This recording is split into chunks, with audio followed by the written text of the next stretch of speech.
warahmatullahi wabarakatuh.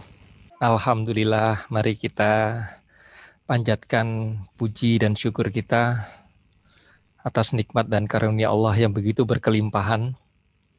Hingga saat ini kita masih terus diberikan kesempatan untuk menunaikan ibadah puasa Ramadan. Dan insya Allah kita doakan juga kita selalu mendapatkan keberkahan, kenikmatan di puasa bulan Ramadan tahun ini, dan insya Allah kita selalu dipertemukan di ibadah-ibadah puasa Ramadan di tahun-tahun berikutnya. Amin ya rabbal alamin. Amin. Salawat dan salam kita sampaikan kepada Rasulullah SAW beserta keluarganya dan para sahabat. Insya Allah kita mendapatkan syafaatnya. Amin ya rabbal alamin. Alhamdulillah hari ini sudah bergabung bersama kita Ustadz Rino Zeldeni untuk mengkaji doa harian di hari yang ke-20. Assalamualaikum Ustadz. Waalaikumsalam warahmatullahi wabarakatuh. Silakan Ustadz. Bismillahirrahmanirrahim. Alhamdulillah. Wassalatu wassalamu ala Rasulillah Muhammad ibn Abdullah wa ala alihi wa sahbihi wa man walah ma ba'd.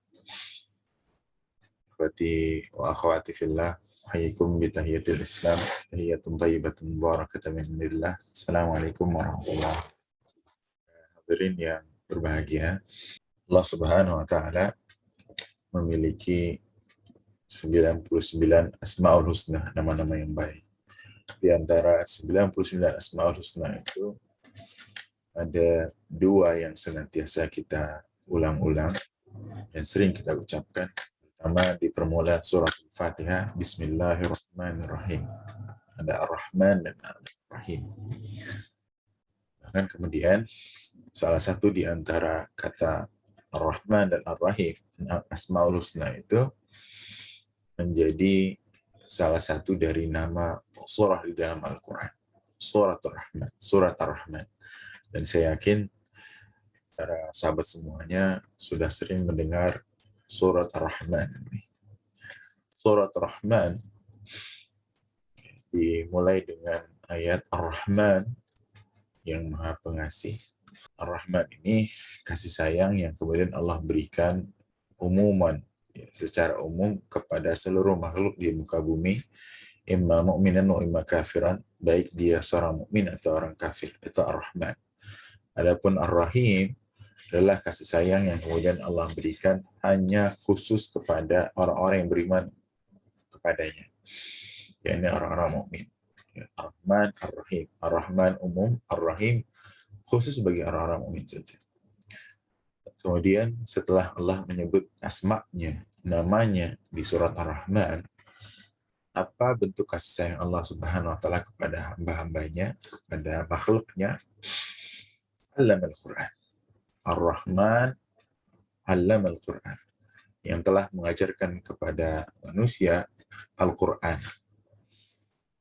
Setelah itu di ayat ketiga, Khalaqal insan 'allamahul bayan, yang telah menciptakan manusia dan mengajarkan kepada mereka al-bayan, petunjuk.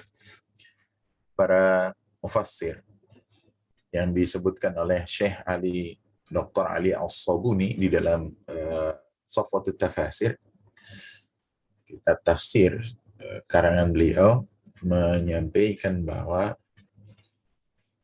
di sini terlihat bahwa nikmatul Quran, nikmatnya Al-Quran itu jauh lebih besar dibandingkan nikmatnya penciptaan kita sebagai manusia. Kenapa? Memang gaya bahasa Al-Quran, termasuk tata letaknya, itu selalu sistematis. Ketika Allah mengedepankan kata Allamal Quran, lalu kemudian khalaqal insan, yang telah menciptakan manusia, menunjukkan bahwa betapa besarnya nikmat Quran itu dibandingkan nikmat penciptaan itu sendiri. Itu yang disampaikan oleh Dr. Ali As-Sabuni. Nah, ketika kemudian Allah memberikan nikmatul Quran kepada kita semuanya, pertanyaannya, sudah berapa banyak di antara kita kemudian yang sampai hari ini menelaah semua ayat-ayat Allah Subhanahu wa taala, mengkaji ayat-ayat Allah Subhanahu wa taala.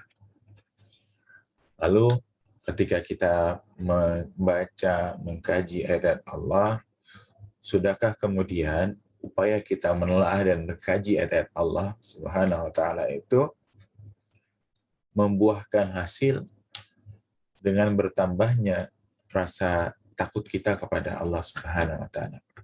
Padahal itu adalah muara sejatinya dari apapun yang kita pelajari, apapun yang kita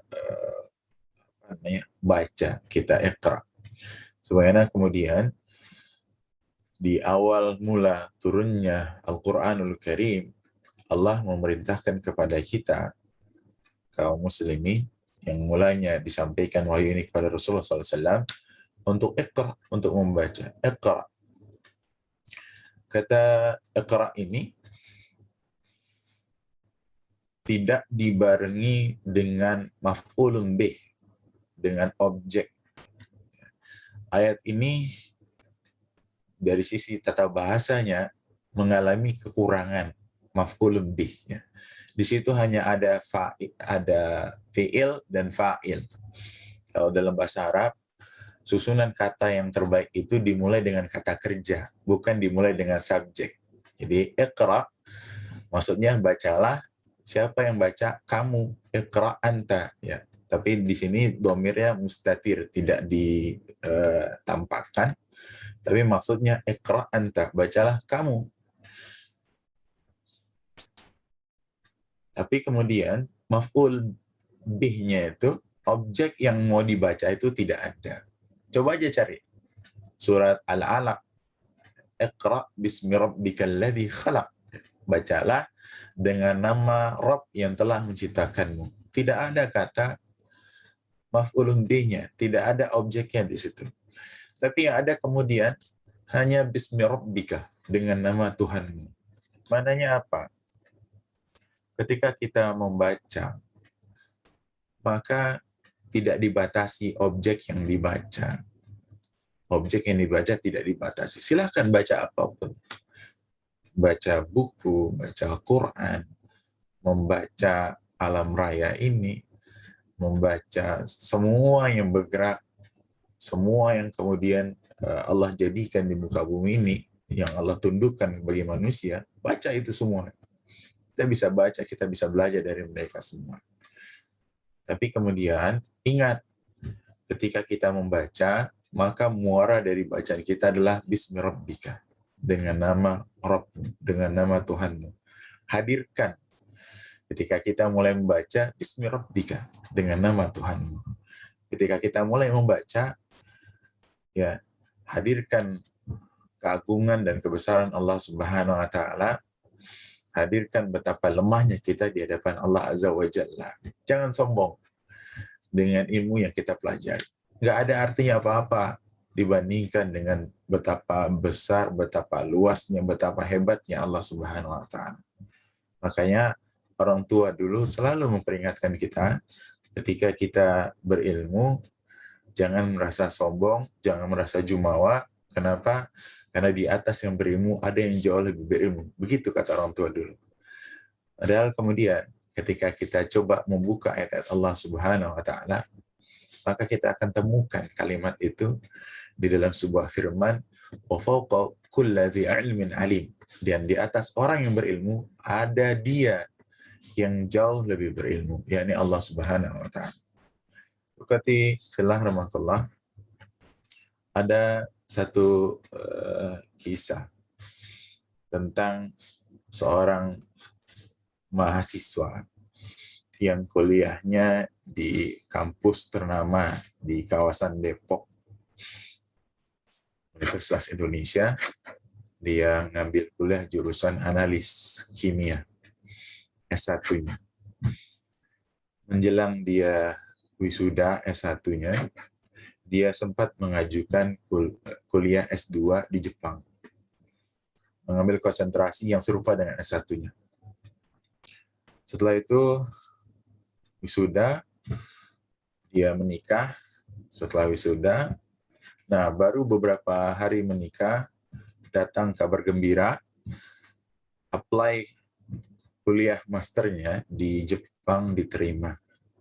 Sebagaimana lazimnya orang-orang yang berangkat keluar itu dalam rangka bekerja atau kuliah, tidak bisa membawa bersama terlebih dahulu keluarganya atau istrinya atau anak-anaknya.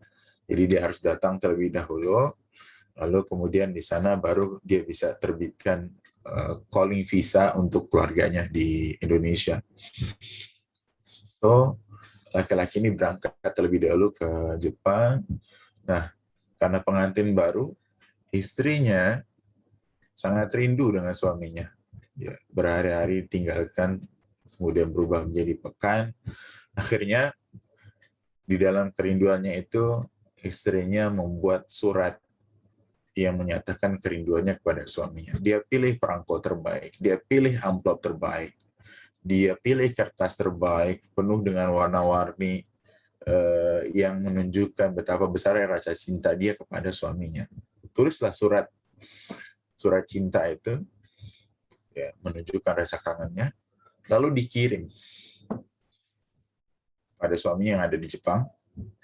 Setiap kali suaminya menerima surat cinta dari istrinya yang menunjukkan rasa rindunya, apa yang dilakukan oleh suaminya? Dia teliti perangkonya, dia ukur berapa dimensi perangko itu, panjangnya berapa, lebarnya berapa, lalu kemudian dia coba lepas perangko itu, ditimbang di timbangan yang ringan, berapa gram timbangan perangkonya, kemudian dia ambil sampel sampel lemnya, diteliti di bawah mikroskop, terdiri dari unsur apa saja, lalu kemudian dia coba buka amplopnya, dia teliti juga sampel lemnya, apakah sama dengan perangko itu, terus bahkan dia ambil sampel tinta untuk menulis surat itu, ya dia kaji, dan dia mencatat satu persatu, sehingga kemudian setiap kali sahabatnya yang ada di Jepang sana, teman-teman kuliahnya di Jepang sana bertanya, apa yang dikirimkan oleh istrimu dari Jakarta? Dia selalu menjelaskan tentang perangko, lem, tinta, amplop, hal-hal seputar itu saja yang dia jelaskan. Tidak pernah kemudian dia bisa menjelaskan isi dari surat yang diberikan oleh istrinya. Kalau sahabat semuanya menemukan orang seperti itu, kira-kira kalimat apa yang akan sahabat semua jadikan sebagai komen pada orang tersebut? Mungkin di antara kita akan mengatakan orang ini kurang kerjaan, tidak waras, orang gila, dan sebagainya. Gitu. Pertanyaannya kemudian, apakah ini cerita fiktif atau memang benar ada? Tentu nggak ada ya. Ini cerita karangan saya saja. Tapi cobalah kita refleksikan kembali, coba kita renungkan kembali. Kalau kita coba hayati apa yang saya sampaikan, kira-kira apa benar ada orang kayak gitu di muka bumi ini? Ada atau tidak? Boleh jadi orang itu adalah kita semua. Saya ulangi, boleh jadi orang itu adalah kita semua.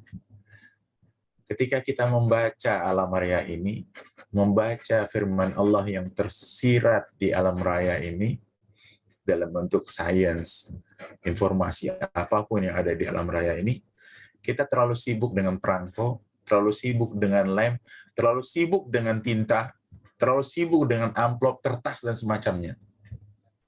Tapi kemudian kita tidak bisa menemukan pesan cinta Allah Subhanahu wa Ta'ala di situ. Upaya belajar kita tidak bermuara kepada satu tujuan, bertambahnya rasa takut kita kepada Allah Subhanahu wa Ta'ala. Na'udzubillah, gitu. Rugi sekali kita. Ketika kita membaca Al-Quran, membaca apapun di alam raya ini, muaranya seharusnya adalah bertambahnya rasa takut kita, rasa tunduk kita kepada Allah Azza wa Jalla. Itulah yang kemudian menjadi gambaran, menjadi ciri, menjadi definisi yang Allah sebutkan tentang siapa yang disebut dengan orang berilmu.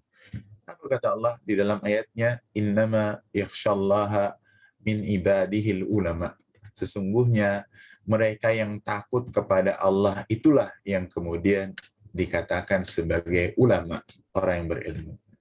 Mudah-mudahan kita semua termasuk di antara hamba-hamba Allah yang setiap kali kita membaca ayat-ayat firman-Nya, baik yang tersurat di dalam Al-Quran maupun yang tersirat, bukan hanya sekedar kita mengkaji, membaca gitu, lalu kemudian tidak sampai kepada muara yang sebenarnya, sebuah ungkapan yang diucapkanlah orang-orang yang berilmu, Rabbana ma khalaqta hadza batila subhanaka faqina adzabannar. Ya Rabb, sungguhnya Engkau tidak menciptakan semua ini sia-sia. Maha suci Engkau, maka jauhkanlah kami dari azab neraka. Mari kita berdoa, mudah-mudahan Allah Subhanahu wa taala selalu melihara, menjaga kita semuanya, memberikan kesempatan kepada kita semua di penghujung usia kita ini ya, untuk bisa menikmati betapa manisnya, betapa indahnya banyak berinteraksi dengan Al-Quran, dan memberikan kesempatan kepada kita semua untuk bisa mengkaji lebih dalam, lebih jauh lagi, bukan hanya sekedar membaca ayat Al-Quran tanpa kemudian kita bisa memahami maknanya, tapi kita juga bisa memahami apa saja terkandung di dalam Al-Quran Karim, dan juga termasuk ayat-ayat Allah Subhanahu wa taala yang kemudian Allah sebar luaskan di alam raya ini. Bismillahirrahmanirrahim. Alhamdulillahirabbil alamin. Hamdallahimin hamdas syakirin. Hamdan yuwafi ni'amahu wa yukafi mazidah. Ya Rabbana lakal hamd kama yanbaghi li jalali wajhikal karim wa li sultanik. Allahumma iftah li fihi abwab al-jinan wa aghliq anni fihi abwab an-niran. وفقني فيه لتلاوة القرآن يا منزل السكينة في قلوب المؤمنين. Ya Allah, ya Rahman, ya Rahim, bukakanlah bagi kami di bulan ini pintu-pintu menuju surgamu. Tutupkan bagi kami pintu-pintu neraka. Berikanlah kemampuan kepada kami untuk menelah Al-Quran di bulan ini atau di bulan-bulan setelah bulan Ramadan. Wahai yang menurunkan ketenangan ke dalam hati orang-orang mukmin. Rabbana taqabbal minna innaka antas samiul alim wa tub alaina innaka antat tawwabur rahim. Rabbana atina fid dunya hasanah wa fil akhirati hasanah wa qina adzabannar. Subhana rabbika rabbil izzati amma yasifun wa salamun alal mursalin walhamdulillahi rabbil alamin. Maaf. Assalamualaikum warahmatullahi wabarakatuh. Waalaikumsalam warahmatullahi wabarakatuh. Terima kasih Ustadz Nino, insya Allah bermanfaat untuk kita semuanya. Insya Allah yang kita lakukan, yang kita ikhtiarkan di malam hari ini dan malam-malam sebelumnya, dan insya Allah di malam-malam berikutnya bermanfaat dan doa-doa kita semuanya diijabah Allah Subhanahu wa taala. Terima kasih Bapak Ibu atas kehadirannya. Mohon maaf lahir batin. Wabillahi taufiq wal hidayah. Wassalamualaikum